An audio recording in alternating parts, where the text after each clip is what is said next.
Okay, these are the same exercises as your last time you visited the mixed circuit, except you're just stepping it up a little bit.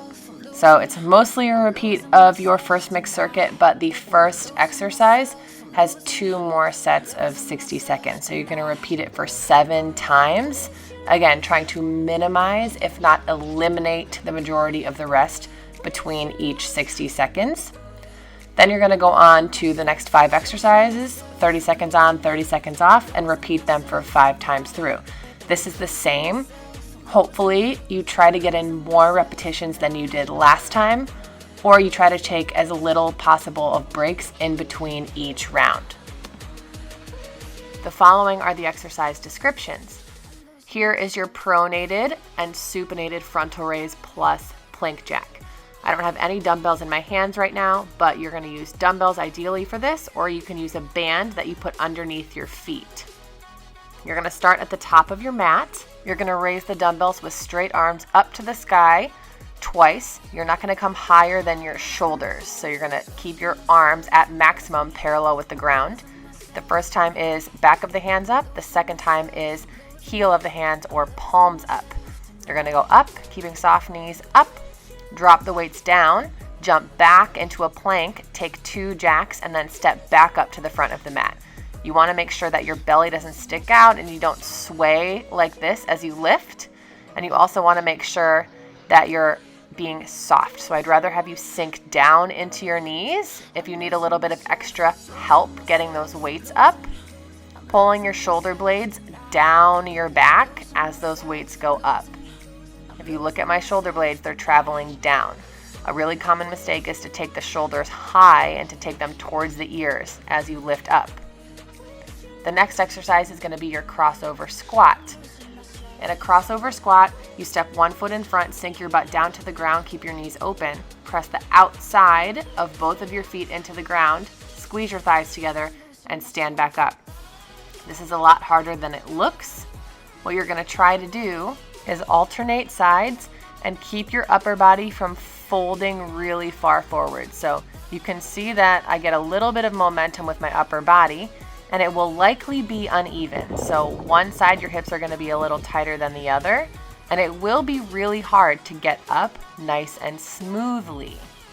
I want you to start doing this without holding any weight, and you should only be holding a minimal amount of weight if you feel you can get up without doing that. If you look at it from the side, I try to keep my shoulders over my hips as I sit my butt all the way down on the ground. And then they do rock forward over my knees as I press up. I keep my shoulders back and down. There isn't any hunching forward. And I'm trying to keep my hands together and as close to my chest as I can to support myself. The next one is going to be an alternated reverse lunge plus a halo with your kettlebell. So here's your regular reverse lunge where you're not pressing through your knee, you're pressing through your butt. You're pulling your hips underneath to get you back to a stand. Then in this instance, we're taking our weight, which is going to be a kettlebell, and we're wrapping it in a circle around our head. So we're going to step back, make sure our butt comes under, and halo around our head. We're going in the direction of the foot that just stayed to the front. So I'm stepping my left foot back and going to the right. Stepping my right foot back and going to the left. You don't want to do it on the way up. That makes your upper back do a lot of the work. You want to keep your shoulders down and back so your shoulders are in line with the middle of your thigh and your weight's in the middle of your front foot. You're pressing the middle of your front foot into the ground, scooping your hips underneath for a final tuck, coming to a full stand, and then completing that halo. So here is me picking up this 20 kilogram kettlebell. You want to hold it in at your collarbone.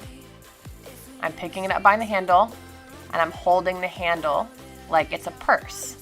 So my hands are on both sides, and then I'm opening up my shoulders, and you notice that the heavy weight makes me kind of go off balance. So it's really hard to control where my upper body is going. You want to try to take the weight all the way around your head, all the way down to the base of the nape of your neck. You only have 30 seconds to do this week, so make sure to just avoid common mistakes, which are going to be holding the kettlebell and really keeping the rib cage out. We're trying to tuck the belly in, keep the abs squeezed. We then have ab flutters for 30 seconds. It's really important to keep your back flat on the ground. So if you can't keep your back flat on the ground, you need to bend your knees and flex your feet. We're extending our hands towards our heels, pulling our upper back and chin off the ground. I am keeping my legs nice and extended, which again, you can only do if your back is flat on the ground, and I'm scissoring my feet past each other as quickly as I can. There, I'm doing it without any resistance. Here, I'm doing it with resistance. So my hands are behind my head in this situation, or they're extended towards the bottom of my feet. It does not matter, but I'm trying to keep tension on the band as much as I can, so that band isn't loose in the middle of my feet. You can also use ankle weights. That way you won't have to worry about keeping tension on the band, and you'll still get a little bit of resistance and challenge. Next exercise is your squat twist kick.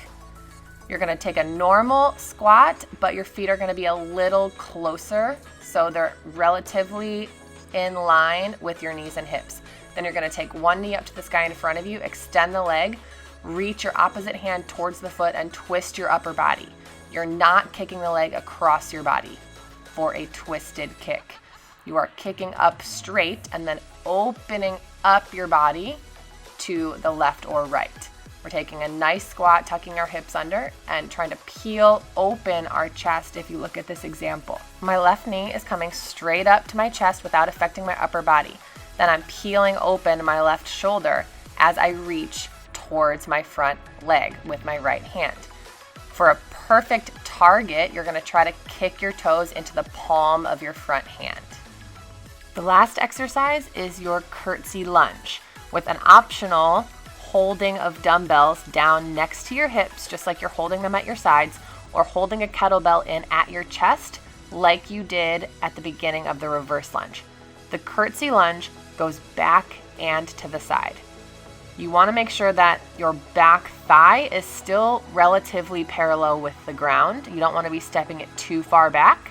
You also don't want to be stepping your leg too far around or to the side so that your hips really, really open up. Try to keep them square.